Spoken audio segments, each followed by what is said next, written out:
So remember, Manchester United got the better of their neighbours in the FA Cup final just a few months ago, and the pair will meet to go head to head again this weekend. Ray Parlour, does the Community Shield count as a trophy? I don't really count it, if I'm being honest. Look, it's great that you win it. I've won 3, I think I've got. Charity Shields. I called it Charity Shield, Community Shield now. But it's a very important game because it's still getting you ready for that season to start and getting you fitter. Then you've got a week off after this game, ready for that Premier League opening. But I would always say the first Premier League game's so important as well. You get off to a winning start. But, you know, Man City, Manchester United fans have come down. They'll be so excited about the new season. How the teams are going to... Can Man City do 5 in a row? Which would be amazing if they can. And United, they've brought a couple of good players in. I know there's their injury problems, but I think they made the right decision sticking with Ten Hag. But for me, when I get introduced, or they say 3 Premier League winners, 4 FA Cups, they don't even mention it. Community Shields, which I probably wouldn't either. But it would be a good thing, you would take it from Manchester United to try and win another trophy against Pep Guardiola this weekend. It's trying to get one over you on your rivals. You know, we always used to play Manchester United usually in the Charity Shield. So if we can beat them, you know, that puts us on the front foot a little bit more than for the season, really. It doesn't mean you're going to go on and win the league because, you know, it's just another game. But it always help you along the way. It gives you confidence, gives you belief. If Manchester United can go and beat Man City tomorrow, who are the big favourites to win the league again, then that will give them belief and confidence for the season. And a third trophy for Erik Ten Hag. Yep, it's at Wembley tomorrow, 3 o'clock. Manchester United taking on Man City in the Community Shield. A man who will be there, our voice of live football, Adrian Durham. And Adrian is with us now. Morning, Adrian. How are you? Morning, Aid.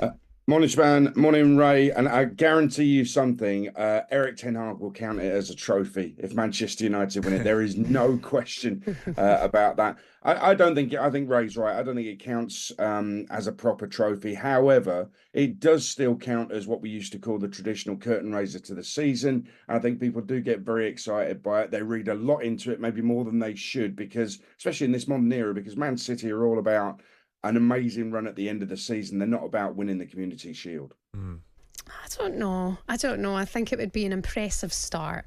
And it is a trophy at the end of the day. You get to celebrate. You get to win silverware. I think it's great for the fans as well. Yeah, exactly. The fans enjoy it. I could see how it would mean a lot more to Manchester United and Erik Ten Hag than it would Pep Guardiola and Manchester City.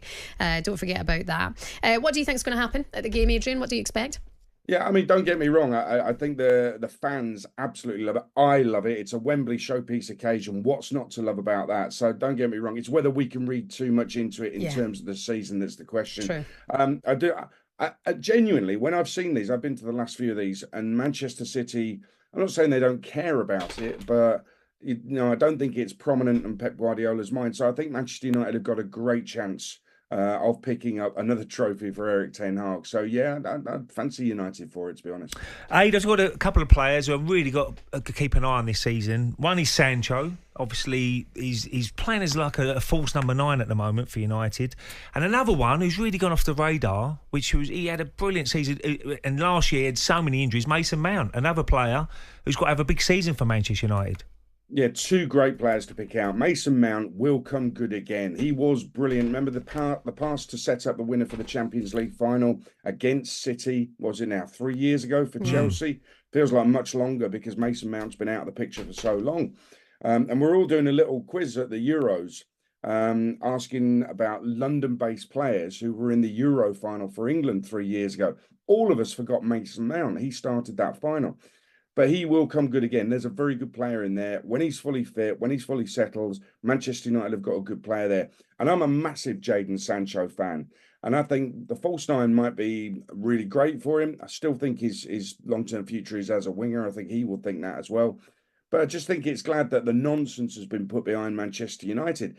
England needs a fit and firing Jadon Sancho. We saw him in the Champions League semi-final first leg, where I thought, and the second leg actually, both of them, I thought he was absolutely superb. Didn't quite click in the final, but Real Madrid are Real Madrid. This is a really good footballer, Jadon Sancho. And he's the most exciting thing, I think, about the Community Shield live on talkSPORT. getting to witness exactly how he will play and what we think will be a new Jadon Sancho for the season. Yeah, and there'll be a lot of eyes on that as well, because I feel in that moment Erik ten Hag in a way was undermined because the player who went on social media, who pinned that tweet, who doubled down on his thoughts and the manager using him as a scapegoat, the fact that they had to put it right. But he had a good run in the Champions League for Dortmund, didn't he? He looked the player that a lot of people expected him to be at Manchester United. So hopefully they have made it right, genuinely made it right, and can move forward together. Yeah, and I actually think Erik ten Hag might have learned some lessons. I'm not saying he was wrong with that. Jadon Sancho was clearly wrong to pin the tweet, but that's a young man being ridiculous. That happens. I think, Ray, you will admit that when we were young men, we were ridiculous at times as well. I'm an old man and I'm still ridiculous. I was about to say that. Yeah, cheers, mate. But Erik ten Hag, I think managing that out in public, I thought was not the Manchester United way. You're never going to be able to copy Sir Alex Ferguson and all the years he had in charge and all the trophies he won. But in terms of the way he managed players, I don't think that was the way to do it. So maybe he will have learned a lesson. There's a better way of dealing with situations like that. Fundamentally, for Erik ten Hag now, he's got a really good player on his hands. Get him in the first team, get the best out of him, and then you can prove to people what a great coach and manager you are. talkSPORT Breakfast, waking you up Monday to Friday morning from 6 a.m. on AM, on DAB, via the talkSPORT app and on your smart speaker. talkSPORT.